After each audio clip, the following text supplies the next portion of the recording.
general. He had a bunch of different titles during World War II. So what was his life like before World War II? He was born on October 14th, 1890 in Denison, Texas to David and Ida Eisenhower.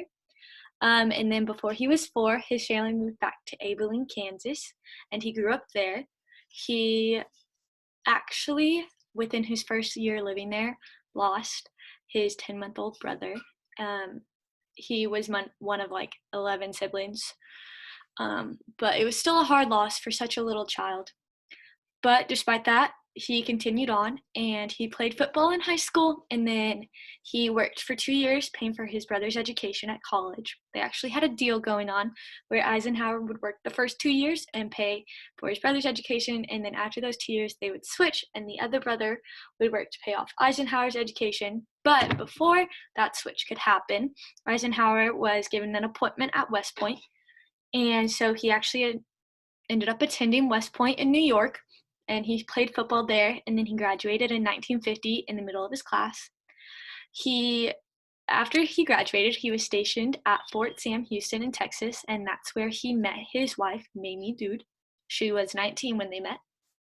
Together they had one son, Dude, named after her last name, who died when he was 3 from scarlet fever and underlying health issues. And then 2 years later, they had another son, John. And John grew up in his father's footsteps and spent a lot of his life in the military as well. Then, during World War I, he was appointed to run a tank training center at Camp Colt in Gettysburg, Pennsylvania. And then after this, he and his family were relocated about 14 times before World War II happened. So between 1935 and 1939, Eisenhower was serving in the Philippines under General Douglas MacArthur, who was the U.S. Army Chief of Staff. He was kind of his assistant in a way, and he just really helped him run things there.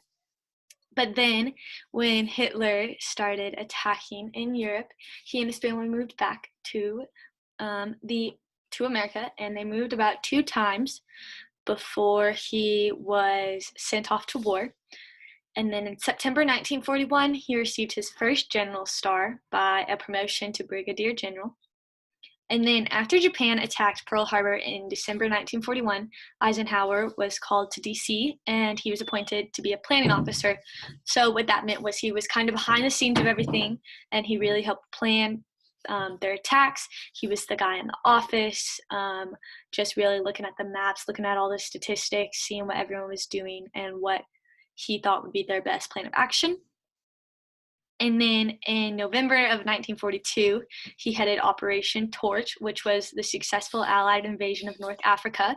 And so that was a good victory for us. And so that kind of boosted his confidence in his new position, and it really gave him a head start. And then he was also the leader of the invasion of Sicily and the Italian mainland in 1943, which later led to the fall of Rome. So that was also a really good victory for us. Then in early 1943, he was promoted to a full general, and he was appointed Supreme Commander of the Allied Expeditionary Force in December. And that meant he was given the responsibility of being the leader of the Allies' total invasion of Europe. So he was kind of like the head guy. So if you notice, in 1941, he got his first general star as a brigadier general, and now in 1943, he is the leader of all of the Allies' forces. And then, less than a year later, on D-Day, which is June 6, 1944, he ordered the troops to storm the beaches of Normandy.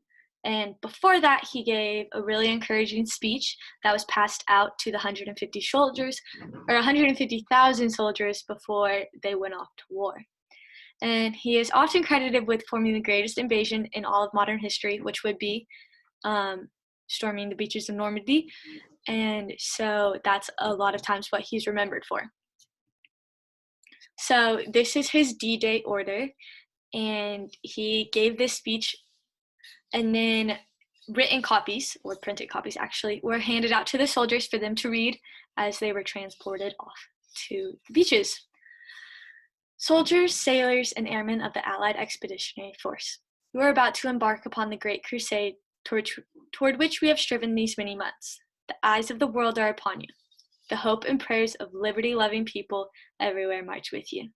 In company with our brave allies and brother-in-arms on other fronts, you will bring about the destruction of the German war machine, the elimination of Nazi tyranny over the oppressed peoples of Europe, and security for ourselves in a free world. Your task will not be an easy one. Your enemy is well-trained, well-equipped, and battle-hardened. He will fight savagely. But this is the year 1944. Much has happened since the Nazi triumphs of 1940 to 41. The United Nations have inflicted upon the Germans great defeats in open battle, man to man. Our air offensive has seriously reduced their strength in the air and their capacity to wage war on the ground. Our home fronts have given us an overwhelming superiority in weapons and munitions of war and placed at our disposal great reserves of trained fighting men. The tide has turned. The free men of the world are marching together to victory. I have full confidence in your courage, devotion to duty, and skill in battle. We will accept nothing less than full victory. Good luck, and let us beseech the blessing of Almighty God upon this great and noble undertaking. So Eisenhower is kind of really remembered for this speech because obviously D-Day was a huge day, turning the war tide. It was the end of the war. It was amazing. And this speech is credited with striking a lot of heartstrings for the soldiers, really pushing them to work harder for this victory. So what was his life like after the war? Because he kind of was semi-young after the war got over. He was elected as the 52nd president of the United States, and he served 2 terms because the people loved him. He was a successful president who made headway in peace treaties with several countries, including South Korea, despite the split of South Korea and North Korea happening just a few years earlier. And this happened actually within the first 6 months of his first term, and that is probably one of his greatest achievements during presidency. And then after leaving office, he and his wife retired to their farm in Gettysburg, Pennsylvania, where they lived happily for several years. This was probably his favorite part of his whole life because he and his wife really valued each other, but they hadn't been able to spend a whole lot of time with each other since he had always been off to war. So them getting to spend these years, as he wrote memoirs and spent lots of times with his grandkids, were really precious to them. And then he died on March 28, 1969 in Washington, D.C., but was buried in Abilene, Kansas, after a long struggle with heart disease. So what was he like? He was a smooth-talking, moderate Republican, and that's really what helped him win the presidential election because the people loved him. They felt he was honest, they felt he was true to them, they loved his confident smile, and he carried himself well, but he didn't have an air about him that made them think that he was separated from them somehow. He was also really hardworking, and he genuinely earned every title or award that he gained because he really had worked himself up from the bottom of the food chain, and then he got to the top of the world. He was the president of the United States. He was also a strong leader, and he gained the support of those serving under him, which is a huge compliment for anyone to receive. Everyone who served under him loved him. They felt that they were treated right. He was a family man, but he struggled to balance his devotion to his family with his devotion to his country. There is also a rumor that he had an affair with one of his drivers, a young lady who followed him around Europe. She wrote several memoirs, and in her first few, she denied any relationship with him, so they simply had a platonic friendship. And then her last one that she wrote right before she passed away, she did claim to have a relationship with him, but none of the other staff ever confirmed that.